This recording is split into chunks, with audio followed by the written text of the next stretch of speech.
push-ups a day, number one is for a great cause to bring awareness and make people aware of what's going on. It is a tragedy. It is very, very tragic, very upsetting that a lot of our brothers and sisters are taking their lives, 22 lives a day, completely unacceptable. So, to everybody who's been helping out with this, thank you very much. As a veteran, it means a lot to me and my fellow veterans, so thank you for bringing that awareness. As a veteran, if you need help, please reach out to one of your battle buddies. We will take care of you. Okay, so back to the actual push-up now. So here's the thing I've been noticing. Most of our upper body movements for sport and life in general are performed at mid-range and in front of our body. So basically from mid-range to in front of our body. That's where a lot of the things in our everyday sport and life take place. So things as feeding, grabbing, pushing, pulling, self-defense, come at me bro, things like that, right? They're all done mid-range and in front of our body.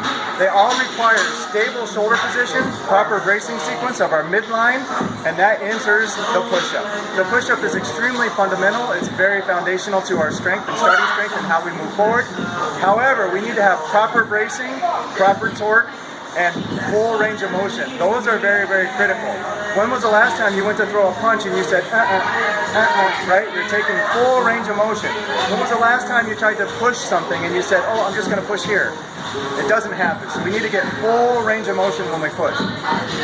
Push-up is the base for all of our pressing movements. Think about the bench press. Think about our shoulder press. Overhead squats for those in Olympic lifting and in CrossFit, right? Dips, when we go to do dips, it's a basic foundational movement. All of those skills not only transfer to our pressing movements, but they also transfer into our deadlift movement, also our squat movement. How do those come into play? We're bracing our shoulders, right? When we deadlift, we need to know proper bracing sequence. When we squat, barbell in the front or barbell in the back, we need to properly brace. We need to know how to put our shoulders in a very safe and good position. Too many people are getting shoulder injuries, rotator cuff damage, and things of that nature because we don't know how to brace ourselves. So, we must train in good patterns. Push-up. I'm going to talk about training in a good pattern and doing push-ups in a good pattern. So, first and foremost, hand position. We need to have them under our shoulders, okay? Not wide, not up high, not down low. We need to have them at our shoulders. Fingers, we want to spread them out. Starfish fingers, make nice spread fingers. We don't want to have our fingers turned out into like a seal or an otter. We want to make sure our fingers are straight forward, okay? We want to create torque in those shoulders and our elbows and in our wrist. Secondly, or lastly in our push-up, our midline, so basically from our rib cage down to our knee, we need to make sure that is nice and stable, okay? Keeping all that nice and tight. So I'm going to go ahead and demo my 22 push-ups using good technique, good form. If you notice when I do these, I'm going to start on my knees.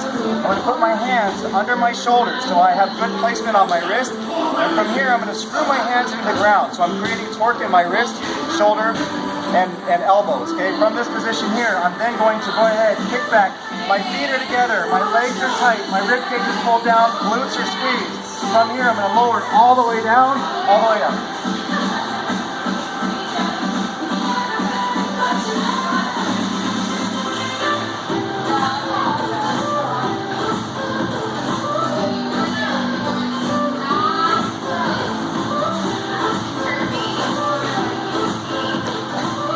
Alright, if you notice, my hands stayed close the whole time.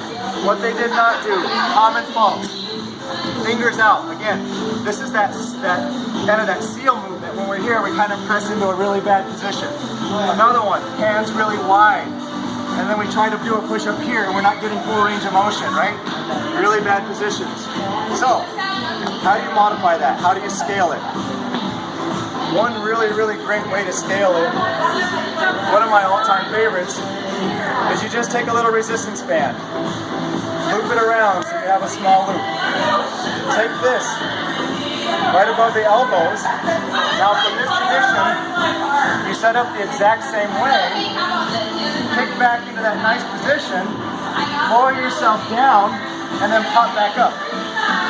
This band gives you a resistance and presses back up. Scale version number 1. Scale version number 2.